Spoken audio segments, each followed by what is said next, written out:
Hello and welcome to our latest unboxing video. I'm Eliza here at the Hatfield Public Library. It is the day before Christmas and we're going to be closed tomorrow, closing early today, but then we will be back open on the 26th and all these books will be going right on the shelf.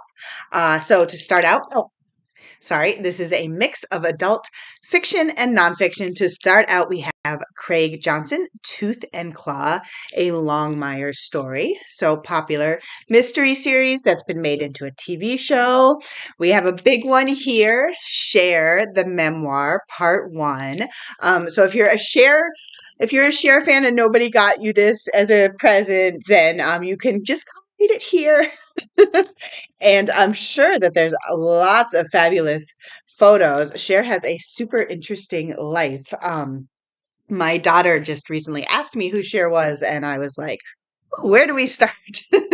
But I was looking stuff up and it is very interesting. So I think her memoir will be interesting. We have Kelly Bishop, the third Gilmore girl, a memoir. I was not a Gilmore Girls person, but I guess maybe she was on the show. Says few actors have had such long running success. Well, this is a small book, but a really big ticket item. This is The Serviceberry by Robin Wall Kimmerer, who wrote Braiding Sweetgrass, which was very popular for a very long time. A lot of people wanting to read it, and now this is the follow-up. The subtitle is Abundance and Reciprocity in the Natural World, and you can see it's quite a small, slim volume. Another small one by Cy Montgomery, What the Chicken Knows, a new appreciation of the world's most familiar bird. Oh my gosh, I think people are going to love this. A lot of chicken fans around here. And this, Cy Montgomery, of course, wrote The Soul of the Octopus. We have Meditation for Mortals, 4 weeks to embrace your limitations and make time for what counts. This is by Oliver Burkeman, who wrote the very popular 4,000 Weeks about sort of how to make the best out of the time in our lives. I feel like he passed away after reading this. Yeah,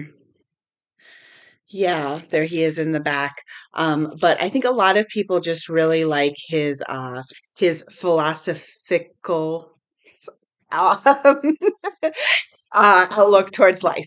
I mean, it is like hard to make meaning of everything and make sense of it. Oh no, this is an Irish first name, and I feel really like whatever I say is going to be wrong.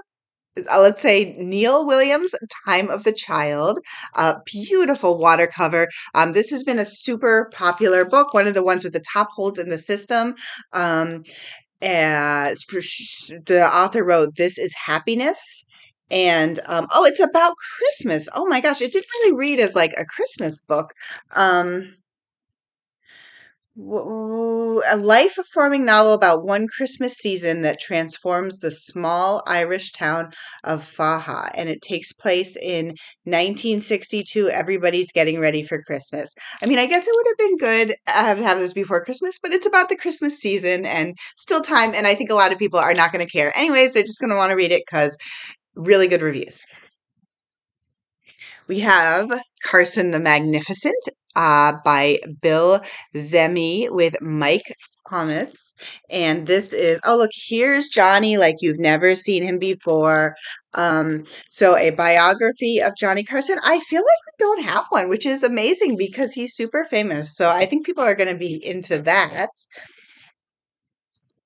Shy Creatures by Clare Chambers, who wrote Small Pleasures, which I have not gotten to. It says an alluring literary mystery of secrets and lies set in 1960s England. An art teacher at a psychiatric hospital, finds her life turned upside down by the arrival of a mysterious patient.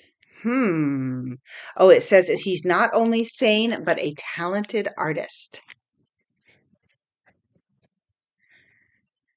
The Restless Wave by Admiral James Stavridis. So this is written by an actual Navy guy. It almost has a nonfiction vibe, but it is a novel. And charts the coming of age of a gifted but immature young naval officer as he is tested in the crucible of World War II in the Pacific. Oh, wow. That sounds good.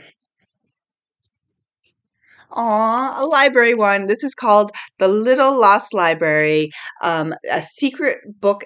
Oh, okay. I think this is the series. Sorry, it's a little hard to say, but the series is called A Secret, is called I think the series is called The Secret Scone Book. The Oh my God, I don't know. Secret Book and Scone Society novel by Ellery J. Adams. And so this is about a bookstore owner. Her bookstore is called Miracle Books, and there's a society, as previously mentioned, the Secret Book and Scone Society, and they're trying to solve murders connected to a bibliophile's missing books. So we love that. We always love book themed mysteries. We love cozies around this time of year when you just want to read something that's going to kind of take you away from it all. This is a big hitter. We have The Author's Guide to Murder. So this is co-written with Beatriz Williams, Lauren Willig, and Karen White, all three very, very big names who came together to write a witty locked room mystery and literary satire. And it takes place in a castle in the Scottish Highlands, and one of the characters is a literary superstar, of course, but now she's dead. So sorry for her. And then the local cop and the prime suspects are all in the castle. Sounds fun. Oh my goodness. That wasn't really on my list. I don't always read books that are like co-written with a bunch of different people, but the premise sounds so fun. Oh my goodness. What in the World by Leanne Morgan, a Southern woman's guide to laughing at life's unexpected curveballs and beautiful blessings. So this seems like maybe like a mix between humor and self-help. Says she's a comedy sensation. She writes about what it's like to be a woman today, from rebelling against the latest diet trends to dealing with perimenopausal mean girls and attending rock concerts in middle age. Two more. We have The Love Elixir of Augusta Stern by Lynda Cohen Longman, who wrote The Matchmaker's Gift. Really lovely, elegant cover here. Uh, oh, so someone's turning 80. The main character is a pharmacist turning 80. She lives in a senior community in Florida.